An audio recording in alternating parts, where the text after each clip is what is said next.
Good evening students. Exercise 14.1 का first question, find the common factors of the given term. First में दिया है 12x और 36,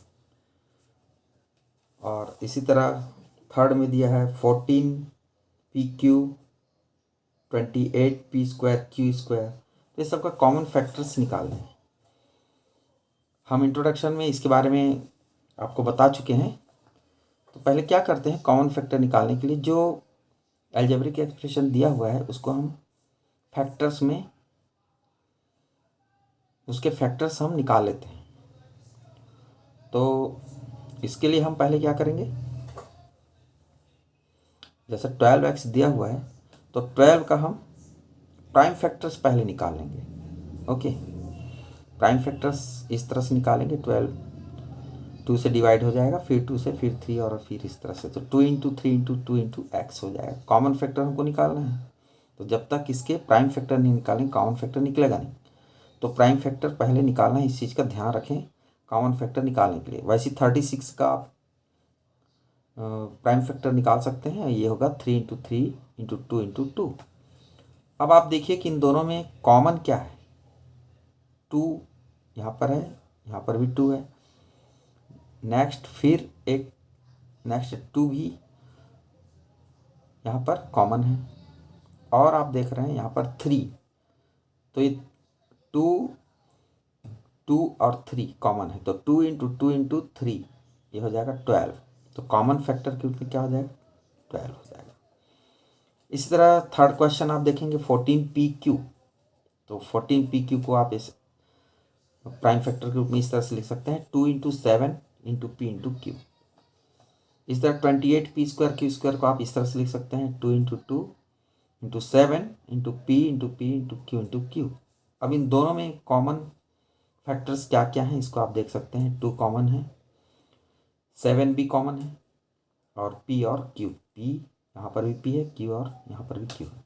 तो इस तरह से 14pq इसका आंसर हो जाएगा। Fifth number question, 6abc 24ab² और 12a² दिया हुआ है। इसके सब के आप इस तरह से प्राइम फैक्टर निकाल लेंगे, और प्राइम फैक्टर के बाद देखेंगे कि सब में कॉमन क्या है, तो 2 into 3 into a into b, और ये हो जाएगा 6ab। इसी तरह 7 नंबर क्वेश्चन फर्स्ट का 10pq 20qr और 30rp दिया हुआ है, ये हो जाएगा 2 into 5 into p into q। इस तरह से आप इसके प्राइम फैक्टर निकाल लेंगे, और कॉमन फैक्टर देखेंगे तो तीनों में देखना पड़ेगा इस बार, तो तीनों में 2 और 5 कॉमन है, that is 2 into 5 equal to 10। तो इस तरह क्वेश्चन नंबर 2 14.1 का फैक्टराइज द फॉलोइंग एक्सप्रेशन। अब एक्सप्रेशन दिया, इसका हमको फैक्टराइज करना है, फैक्टर्स निकालने हैं। तो देखते हैं इसमें जो नंबर दिया है 7x माइनस 42, 7x इसको 42 को हम 7 इंटू एक्स लिख सकते हैं। ध्यान ये रखना है कि जो नंबर दिया हुआ है फर्स्ट टर्म में, तो उसी को ध्यान में रखते हुए हमें सेकेंड टर्म को भी चेंज करना चाहिए, जिससे कि वो नंबर कॉमन आ जाए। जैसे 7x है तो हमारा ध्यान जाना चाहिए 7 का मल्टीपल कुछ 42 को लिख सकते हैं क्या, तो ये है 7 इंटू 6 लिख सकते हैं।